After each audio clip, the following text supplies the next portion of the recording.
Hey guys, welcome back to the Comic Book Lowdown. I'm Wellington, bringing you guys a full week video from the week of July 31st, 2013.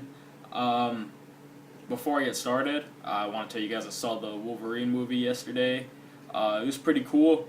I definitely say that, it's way better than Wolverine or X-Men Origins. By far better, by far better. And in my opinion, possibly the best, if not definitely one of the best portrayals Hugh Jackman's done of Wolverine thus far. And it's just a really good movie. It stands on its own. The X-Men movie continuity, it's all over the place. It's a mess. But I don't really see anybody being able to watch all those movies in one day anyways, or anybody who really wants to do that. But, if that's something that you're worried about, then yeah, the continuity is all messed up, and don't bother trying to piece it together, because, yeah, it's all over the place. But, the movie was really good, stands good on its own, stands separate from X-Men Origins. It stays more in the line of the X-Men movies, and including X3, which was kind of being, no, I'm not going to get into all that. It includes the 3 X-Men movies. It's kind of like, if I were to put the continuity together, it'd be like First Class, then the 3 X-Men movies, then the Wolverine, and then Days of Future Past, which is going to happen. Stick for, of course, the after the credits scene. That was really cool. Action was cool.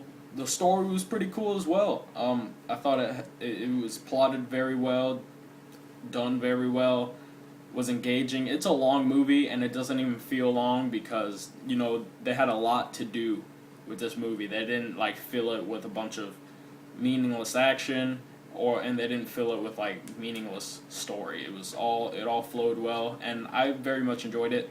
I would recommend seeing it in theaters, because it's a fine movie.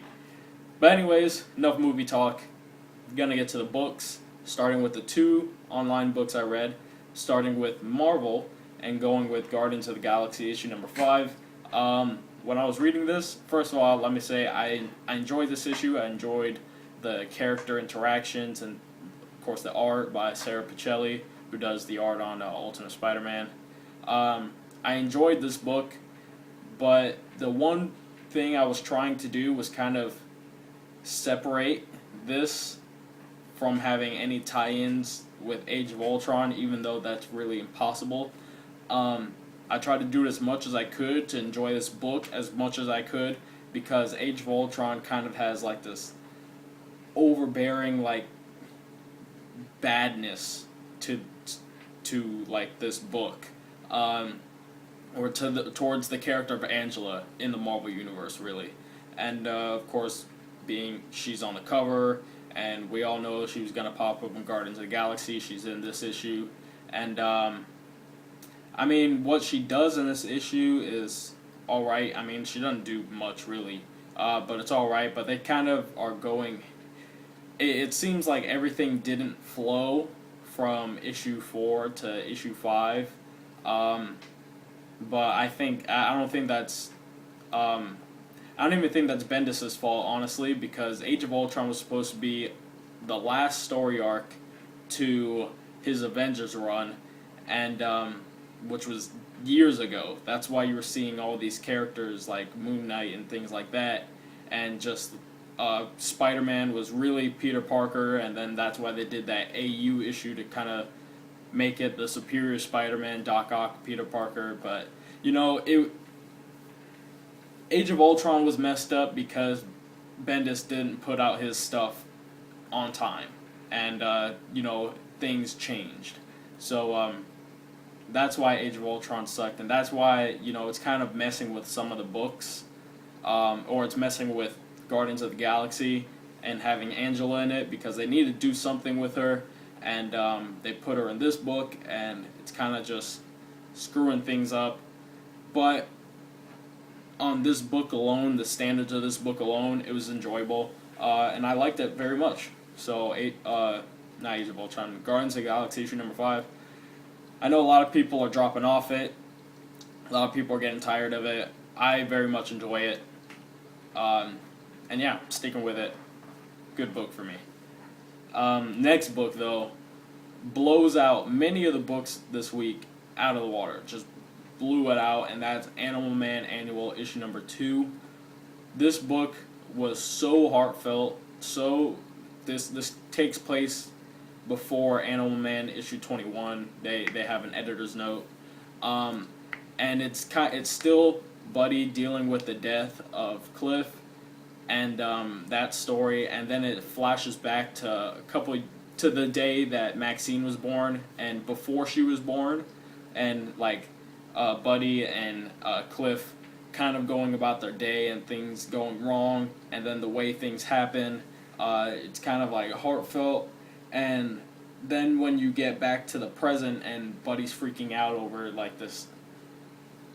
the tabloids that he's seeing, just terrible stuff that the media is putting out, and he's like just a man torn apart because his kid has died, and just the way this book ends, I didn't get like teary-eyed, or I didn't feel like crying, but I had like a heavy heart for this kid, or for this character, because it's just like he's like, even though he's like a pretty much a super powered being, superhuman, he's like probably one of the more human characters in, I would say, probably the DCU. That like one of the superhero characters. I mean, it's sad what he's having to go through, and Jeff Lemire wrote it perfectly. Like this heartfelt story, like hits hard. It's a hard hitting story. I shouldn't say heartfelt. I think that's supposed to be with like happiness. This was definitely not happy. Some points were happy, but no. The end of this didn't hit too well. But Lemire writing definitely did an awesome job, and the art was kind of interesting. I dug it, but it seemed like some characters popped out more than other characters. It was kind of weird, but I very much enjoyed it. And so Animal Man Annual issue number 2, very good book, one of the better books I read this week. And now for the 4 books I have here, which split DC Marvel, and start off with Batman Inc. issue number 13, with probably one of the coolest covers this week. You got this big Batman, and then the Batman that you see, and then in here in the Batman sign is another Batman in the same position. It's really cool. Chris Burnham art. I really enjoy it, and this book is definitely something you have to read altogether, from issue 1 to issue 13, skipping issue 11, if you don't want to pretty much take yourself out of the story. But this is a book that you have to read altogether, and I'll keep on holding it, because it's very much a movie. I think they could make like a DC animated movie of this whole thing, like they did with Flashpoint just now, and like they did with Dark Knight Returns. I always get confused now with Returns and Rises, but Dark Knight Returns, like they did with that. I think they could do that with Batman Incorporated, because the story is just so cinematic. And this conclusion was very much movie-like, where it kind of it told the story, but not in a chronological order. Kind of like it's kind of almost narrated at some points by Commissioner Gordon in like conversation with Bruce Wayne, and it kind of flashes back to the climax that we're getting at the end of issue 12. I thought this was done very well, very enjoyable. Still things that I don't understand, and that's because I started reading at issue 7. So again, very much a story that you have to read from the start to get in full. because the Batman and the Talia stuff, you can get that from issue 7 onward, from where I started, and you can understand that whole mix of things pretty well. But things with like Jason Todd and the other characters, no idea. And I still don't really have any idea what Leviathan was after. So, but again, Batman Inc. issue 13, very much enjoyable. Another really good book, Batman Annual issue number 2. Sticking with Batman, of course. This was not as good as Animal Man Annual, but this was pretty cool. The story was by this Marguerite Bennett, and also by Scott Snyder, but Marguerite Bennett actually wrote the book, and the artist Wes Craig did art on this, and it was weird to see this kind of art for Batman and it not being Batman Inc. It was really weird to see this art for that character. It looked very much like Marvel art, honestly. So I mean, I really enjoy the art, because I mean that's the kind of art that I like, and I'm not really picky on art. I like a lot of different kinds of art, but it was just kind of weird to see Batman in that kind of art, because you usually see a Batman book a little more realistic, and this was definitely cartoony, but even more cartoony than this, really. Well, it was cartoony in a different way from this. This was very much more slick, while Batman Inc. is more harsh. But Annual number 2, dealing with this character named the Anchoress, and I've never heard of her, and it's pretty much her story, as well as a new orderly from Metropolis at Arkham City, or not Arkham City, Arkham Asylum, and it's kind of their story together, and the Anchoress has been locked in Arkham for the longest time. She's their oldest inmate, and she blames Batman for her not being healed and things like that, and this book gets crazy. One thing I forgot to mention with Batman Incorporated that also is incorporated with Batman Annual was this whole 0 year stuff. It's coming to light that 0 year isn't just a play on like year 1, and they're not going to call it year 0, and they would call it 0 year. 0 year is actually kind of a thing, because in Batman Inc., Commissioner Gordon refers to Bruce Wayne, or he's talking to Bruce Wayne, and he's like, we need Batman like we did in 0 year. And yeah, so I mean, you wouldn't call it's just a thing that's like, this is in the book. It's gonna be called 0 year in the book, and so 0 year kind of means like, it's gonna mean something. It's not just a name. So I'm looking forward to that, and it's mentioned in this as well, the 0 year stuff. So I'm excited to see what 0 year actually is, because apparently we don't actually know what 0 year is. But Batman Annual number 2, it's a pretty cool book. Like the art. The story was pretty cool. Yeah, there was just a lot of cool stuff in here. For the 2 annuals that I read, though, Animal Man blew this one out of the water, but I very much enjoy this. I enjoyed all the books that I read. And now we're going to get to the final 2 Marvel books. Love this book. Absolutely love this book so much. This is Venom, issue number 38. I really dig the cover as well. Kind of, I don't know what this reminds me of, but if this reminds anybody of anything else, comment, because it reminds me of something. I just can't put my finger on it. But we're getting continuation of the Lord Ogre stuff, and spoiler alert, I guess, if you're actually reading this like I am. Venom and Jack-O-Lantern meet again, and Venom's like, what the hell are you doing here? Nobody even warned him that his arch enemy escaped from prison, and is now coming after him, which is messed up, but it makes for a great story. And there's a huge fight. The art in here is rough, but it's growing on me more by Kim Jacinto. I know Scott dropped off of this book because he just wasn't digging it. And to that, I say this is a good book. You kind of really have to be with it to enjoy it. I know Scott, for example, and thanks for trying out the book. Thanks for trying out the book because you seem to be the only one who's actually heeded my words of actually trying it out.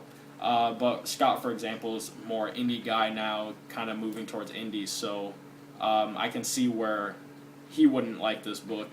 But if you're very much a superhero guy like I am, looking for a Marvel 299 book, that's not the next book I'll be talking about. Pick up Venom, because it's very enjoyable.